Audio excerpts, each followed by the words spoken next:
Bismillahirrahmanirrahim. Assalamualaikum warahmatullahi wabarakatuh. Pemirsa yang dirahmati Allah, marilah kita simak ceramah dari Kiai Haji Muhammad Bakir dengan tema cara meminta pertolongan kepada Allah. Sebelumnya marilah kita bersolawat terlebih dahulu. Allahumma sholli ala Sayyidina Muhammad wa ala ali Sayyidina Muhammad. Selamat menyaksikan. Khairu awqatika wa afdaluhu wa aqrabuhu ilallahi ta'ala waqtun tashhadu bihi faqraka ilallahi ta'ala wa ginahu anka wa waqtun turaddu ila aslik bi an iftaqarta aw maritta aw uhinta fatashhadu fihi dillatak wa izzallahi ta'ala. Sebaik-baik waktu engkau, seabdal-abdal waktu engkau, sepaling dekat waktu engkau itu kepada Allah, waktu di mana engkau bisa menyaksikan kefakiran diri engkau itu kepada Allah dan terkayanya Allah daripada engkau. Itu waktu yang paling mulia. Nah, waktu yang paling abdal, waktu yang paling baik yang ada pada kita. Jadi bukan pada waktu sembahyang, waktu yang paling baik itu bukan waktu kita membaca Quran, bukan waktu kita membaca salawat, bukan waktu kita menuntut ilmu, tetapi waktu yang paling baik bagi kita itu adalah waktu di mana kita melihat diri kita ini berhajat kepada Allah. Waktu di mana kita melihat, menyaksikan, merasakan bahwa kita ini perlu berhajat kepada Allah dan Allah itu kada perlu kepada kita. Nah, itu waktu yang paling baik bagi seseorang. Nah, para muhibbin rahimakumullah, dan waktu di mana engkau dikembalikan kepada asal engkau dengan bahwa engkau menjadi fakir yang dulunya kaya, au marita atau engkau sakit yang dulunya sihat, au uhinta atau engkau dihinakan dulunya dimuliakan, maka engkau menyaksikan pada waktu itu kehinaan engkau dan kemuliaan Allah Subhanahu wa ta'ala. Nah, jadi ini waktu yang paling dekat kita kepada Allah, waktu itu. Para muhibbin rahimakumullah. Jadi di sini ada dua. Ada orang yang dengan senang hati, tanpa disuruh, tanpa dipaksa, tetapi dia merasa bahwa dirinya itu adalah hina. Tanpa dipaksa, tanpa disuruh, dia merasa dirinya itu sangat berhajat kepada Allah. Walaupun orangnya kaya, kada jadi soal. Orangnya sihat, kada jadi soal. Orangnya dimuliakan orang, kada jadi soal. Walaupun dia punya harta, walaupun dia dimuliakan orang, walaupun dia sihat, tetapi hatinya tuh merasa bahwa dia itu sangat perlu kepada Allah Subhanahu wa ta'ala, bahwa dirinya ini sangat hina sebenarnya. Nah, ini orang yang dengan sukarela mendapatkan waktu yang mulia tadi. Ada orang yang dipaksa untuk mendapatkan waktu mulia ini. Nah, orang ini kaya. Nah, waktu dia kaya, dia kadang merasakan dirinya itu berhajat. Allah sayang dengan hambanya ini. Allah paksa. Lalu dia difakirkan oleh Allah. Dengan difakirkan itu, lalu dia sadar bahwa dia hina, bahwa dia fakir kepada Allah. Nah, ini orang terpaksa. Waktu dia sihat, dia lupa kepada Allah.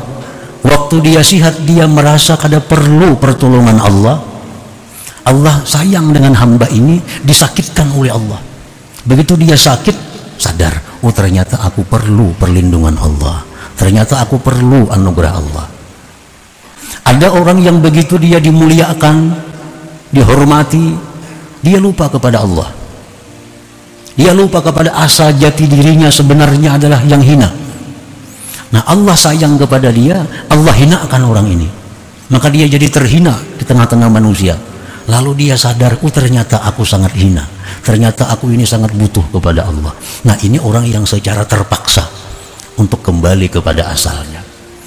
Nah, para muhibbin rahimakumullah, jadi Allah Subhanahu wa ta'ala ada dua jenis mempunyai kekasihnya. Ada kekasih Allah yang dengan senang hatinya, dengan rela hatinya mengakui kefakirannya kepada Allah. Ada hamba Allah yang dengan sukarela dia mengakui kehinaan jati dirinya. Nah, ini kekasih Allah yang nomor satu. Ada kekasih Allah yang dipaksa oleh Allah jadi kekasih. Nah, iya macam tadi, waktu dia kaya, dia kada sadar bahwa dia itu sebenarnya adalah fakir, tetapi dikayakan oleh Allah. Waktu dia sihat, dia kada sadar bahwa itu sakit kalau tidak disihatkan oleh Allah. Waktu dia mulia, dia kada sadar sebenarnya dia hina kalau tidak dimuliakan Allah. Nah, ini orang dipaksa oleh Allah untuk jadi kekasih Allah. Nah, para muhibbin rahimakumullah, tinggal kita yang memilih hendak jadi terpaksakah atau jadi yang sukarela. Kalau kita hendak jadi sukarela, jadi kekasih Allah, nah sebelum Allah mengembalikan kita kepada asal kita sadar. Nah, kita sadar. Jangan sampai ditarik Tuhan harta hanya sadar, jangan sampai. Jangan sampai ditarik Tuhan kesehatan hanya sadar, jangan. Jangan sampai ditarik Tuhan kemuliaan hanya sadar, jangan. Tapi di waktu kita kaya, di waktu sihat, di waktu mulia, kita sadar jati diri kita adalah sebenarnya hina. Sebenarnya adalah perlu kepada Allah Subhanahu wa Ta'ala. Nah, para muhibbin rahimakumullah, jadi itulah waktu yang paling dekat diri kita kepada Allah pada waktu itu. Waktu kita ini merasakan jati diri kita sebenarnya adalah kita ini orang yang lemah, orang yang hina, orang yang miskin, orang yang sakit. Nah, di waktu kita menyaksikan diri kita demikian, maka itulah kita mendapat pahala yang sangat besar dari Allah Subhanahu wa Ta'ala, dan merupakan jalan yang paling cepat untuk menuju kepada keridhaan Allah Subhanahu wa Ta'ala. Nah, jadi ini termasuk dalam bagian tafakkur. Tafakkur. Ada hadis yang mengatakan bahwa tafakkur lebih afdal dari ibadah setahun. Tafakkur lebih afdal dari ibadah 70 tahun. Nah, tafakkur merenungi bahwa diriku ini sebenarnya adalah hina andai kata Allah kada memuliakan. Diriku ini sebagainya sakit andai kata Allah tidak memberi kesehatan. Diriku ini sebenarnya adalah hina jikalau Allah tidak memuliakan. Nah, tafakkur seperti itu paling berharga, paling dekat kita kepada Allah Subhanahu wa Ta'ala. Nah, para muhibbin rahimakumullah, jadi waktu yang paling afdal itu bukan waktu sembahyang, bukan waktu sujud, bukan waktu salawat, kada. Ternyata waktu yang paling afdal waktu kita menyadari yang demikian itu. Wa innama yakunu dzalika khaira waqtik wa afdalahu wa aqrabahu ila Allah li'annaka fi dzalikal waqti tasta'iddu liqabuli nafahati rahmatillah wa madadihi wa hidayatihi wa taufiqihi wa aunihi. Kenapa? Sebabnya waktu yang demikian tadi merupakan waktu yang paling baik. Kenapa? Sebabnya waktu yang demikian tadi waktu yang paling afdal.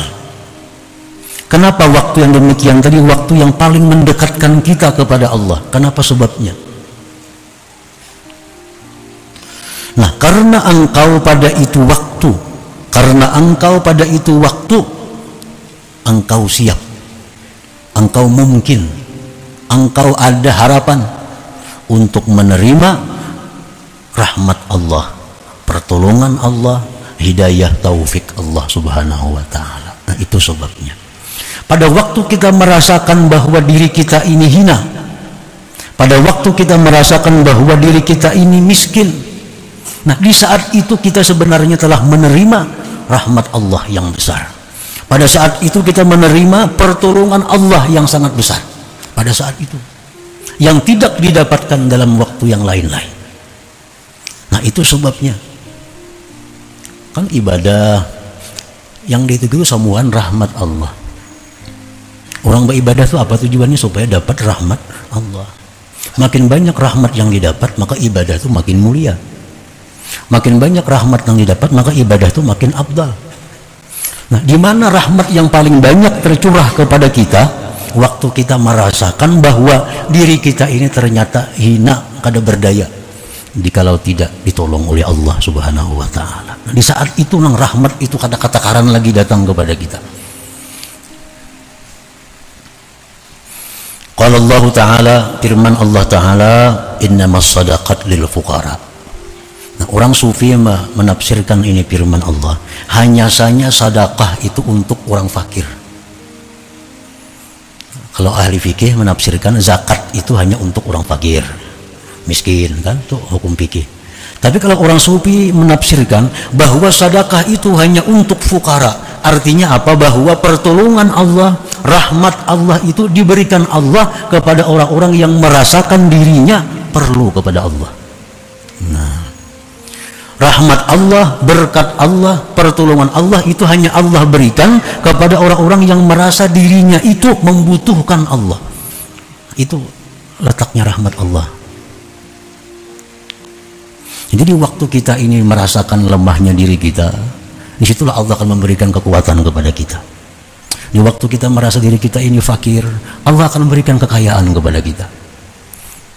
Innamas shadaqat lil fuqara. Wa qala ta'ala wa laqad nasarakumullahu bi badri wa antum adillah. Firman Allah, sungguh Allah telah menolong kalian di waktu perang Badar, padahal kamu waktu itu hina.